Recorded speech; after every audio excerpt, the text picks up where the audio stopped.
Sebelum kita mulai, saya ingatkan kembali bahwa video ini sepenuhnya untuk edukasi, bukan ajakan beli atau jual saham manapun. Semua keputusan investasi ada di tangan Anda sendiri. Pada video kali ini, kita akan melakukan analisa fundamental yang mendalam terhadap satu emiten yang menarik di sektor agribisnis terintegrasi, yaitu PT Salim Infomas Pratama Tbk dengan kode saham SIMP. Video ini dibuat pada tanggal 23 November 2025 dengan data keuangan Q3 2025 serta harga penutupan saham per tanggal 20 November 2025.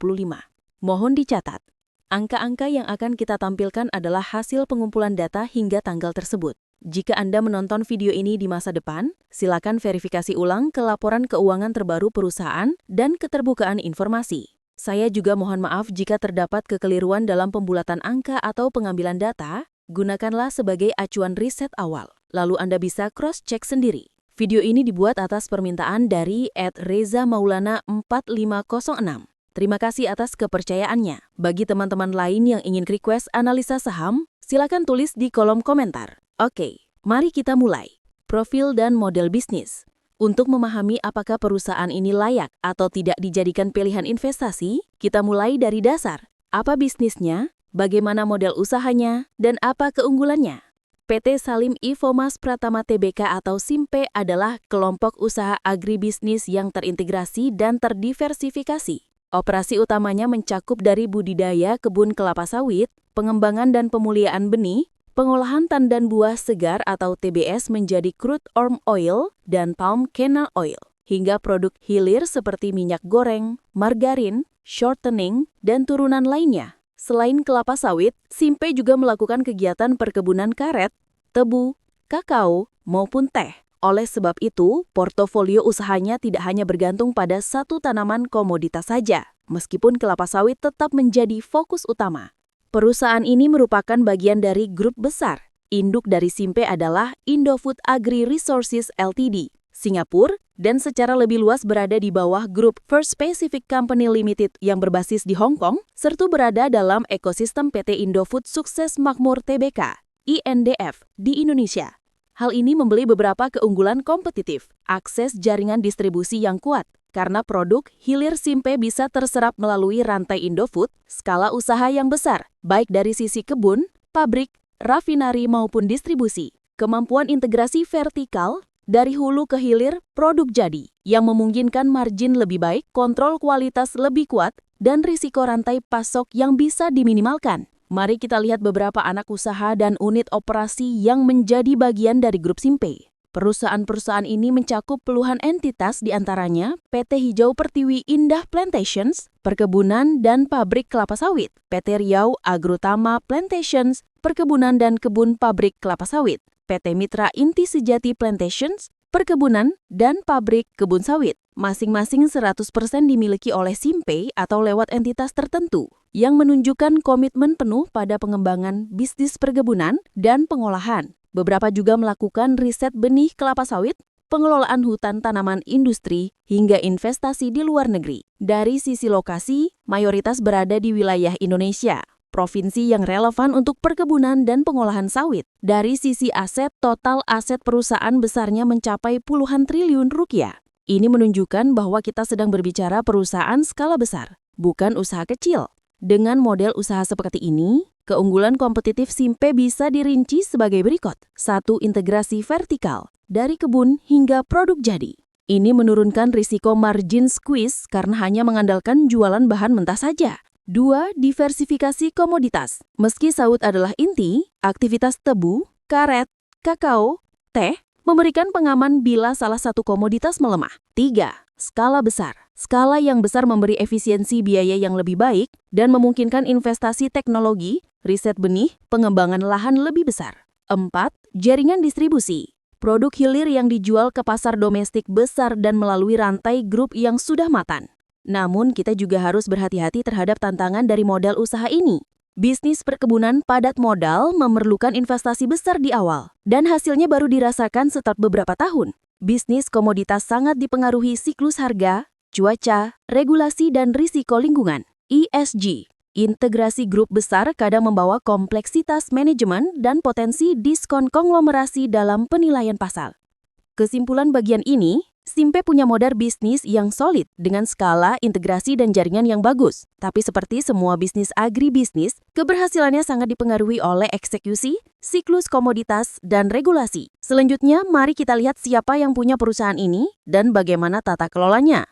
Pemegang saham utama Simpe antara lain, Indofood Agri Resources Ltd sekitar 73,46%, PT Indofood Sukses Makmur Tbk, INDF, sekitar 6,68%, DRS Low Kong Hong sekitar 5,03%, masyarakat non-warkat dan warkat sekitar 14-15% gabungan, sisanya beberapa entitas minoritas. Implikasi kepemilikan seperti ini mayoritas dikuasai oleh grup besar, artinya arah strategis cenderung stabil dan kontrol manajemen terpusat. Kehadiran investor publik yang cukup membuat likuiditas ada. Walaupun tidak sekuat perusahaan dengan free float besar, kehadiran investor seperti Low Kong Hong bisa menjadi sinyal bahwa saham ini telah menarik perhatian investor value yang mendalam. Dari sisi tata kelola, Simpe merupakan bagian dari grup besar dan terdaftar di BEI, harus mengikuti regulasi pasar modal dan pengungkapan keuangan.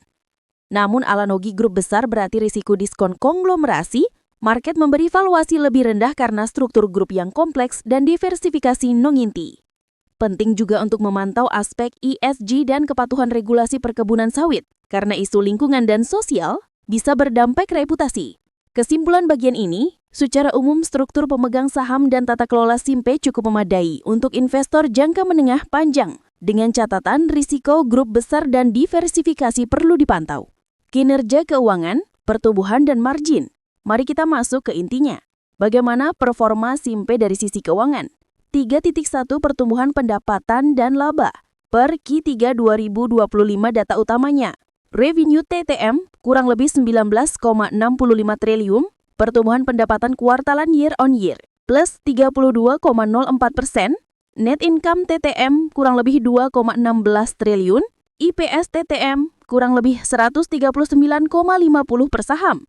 Pertumbuhan EPS kuartalan year on year plus 144,21%. Analisis, pertumbuhan revenue teles 32% menunjukkan ekspansi bisnis yang cepat atau kondisi harga yang mendukung. EPS tumbuh lebih cepat dari revenue yang artinya margin ikut naik atau efisiensi meningkat. Sebagai investor grow, kita suka bahwa perusahaan tidak hanya tumbuh dari sisi pendapatan, tetapi juga dari sisi efisiensi dan profitabilitas. 3.2 Margin. Data kuartalan, gross margin kurang lebih 24,54%, operating margin kurang lebih 22,40%, net profit margin kurang lebih 12,01%. Interpretasi, gross margin semetlak 25% artinya dari setiap 100 penjualan, Rp25 adalah laba totor. Operating margin yang hampir sama dengan gross margin menunjukkan bahwa beban operasional relatif kecil atau bisnis sangat efisien. Net margin 11% untuk sektor agribisnis hilir sawit ini termasuk cukup baik. 3.3 Efisiensi manajemen. ROA kurang lebih 5,54%. ROE kurang lebih 10,90%. ROCE kurang lebih 14,28%. ROIC kurang lebih 9,65%. Interpretasi. ROA 5,54% artinya dari total aset yang digunakan, perusahaan menghasilkan sekitar 5,54% per tahun. ROE 10,90% dari modal yang sendiri ditanam, perusahaan menghasilkan sekitar 11% per tahun. ROCE 19,59% artinya memanfaatkan modal dengan bijak. ROIC 9,65%, efisiensi yang lebih luas masih di atas atau mendekati biaya modal. Waktu tipikal untuk perusahaan Indonesia. Kesimpulan bagian ini, Simpe menunjukkan pertumbuhan yang solid, tambah margin yang sehat, tambah efisiensi yang memadai. Ini semua adalah sinyal positif bagi investor yang mencari perusahaan yang berdiri di atas fondasi kuat. Selanjutnya mari kita bahas neraca, leverage, dan arus kas. 1. Neraca. Total aset sekitar 39,6 triliun, total liabilitas sekitar 13,3 triliun, ekuitas sekitar 19,8 triliun, book value per share kurang lebih Rp1.279. Tangible book value per share kurang lebih Rp1.137.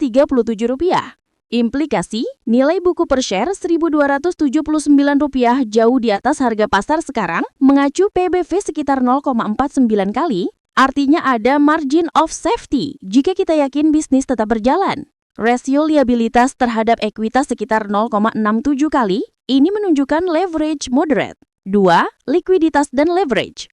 Current ratio kurang lebih 1,52. Quick ratio kurang lebih 1,09.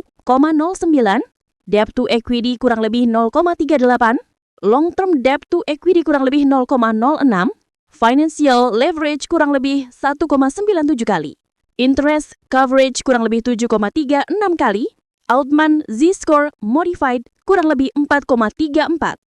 Implikasi, likuiditas memadai, current ratio 1,52, leverage rendah, debt to equity 0,38, risiko keuangan terbatas.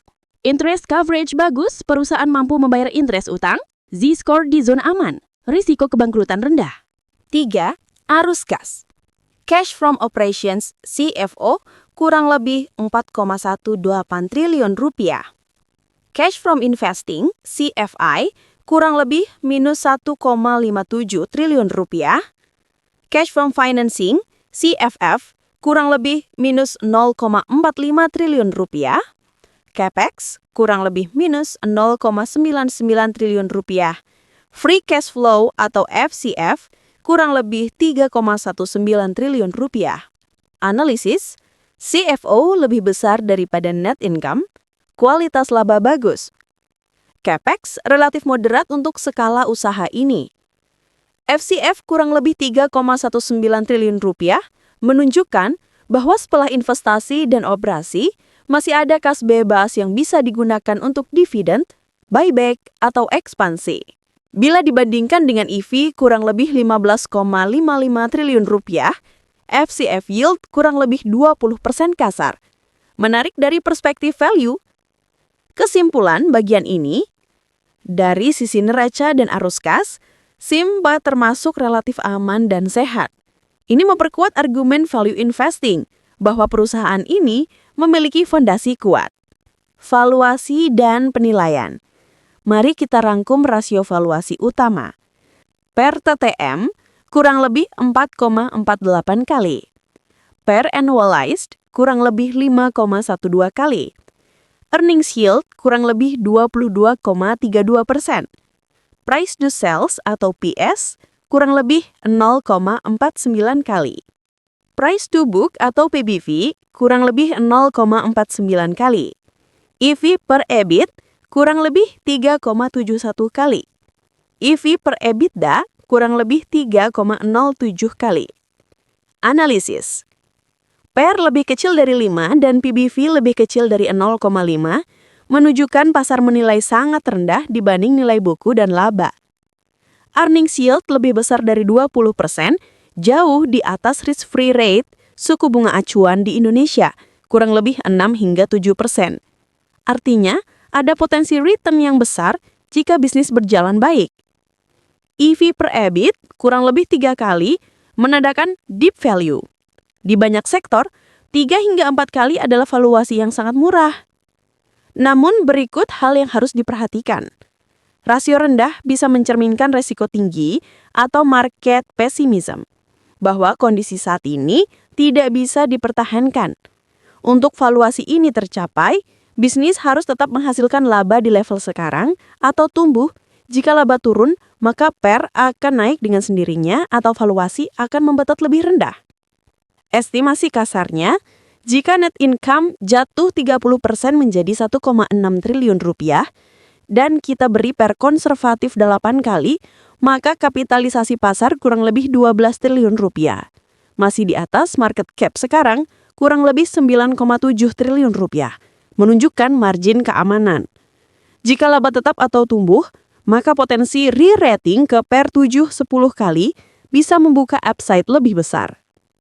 Kesimpulan bagian ini, valuasi SINPI sangat menarik dari perspektif value, tapi pilihan investasi tetap bergantung pada keyakinan kita bahwa bisnis tetap bisa mempertahankan atau meningkatkan kinerjanya. Konteks industri dan makro. Sekarang kita pikirkan lingkungan eksternal, industri sawit, kondisi makro, regulasi yang berlaku. Beberapa hal yang penting. Harga CPO global berada di kisaran yang relatif tinggi secara historis.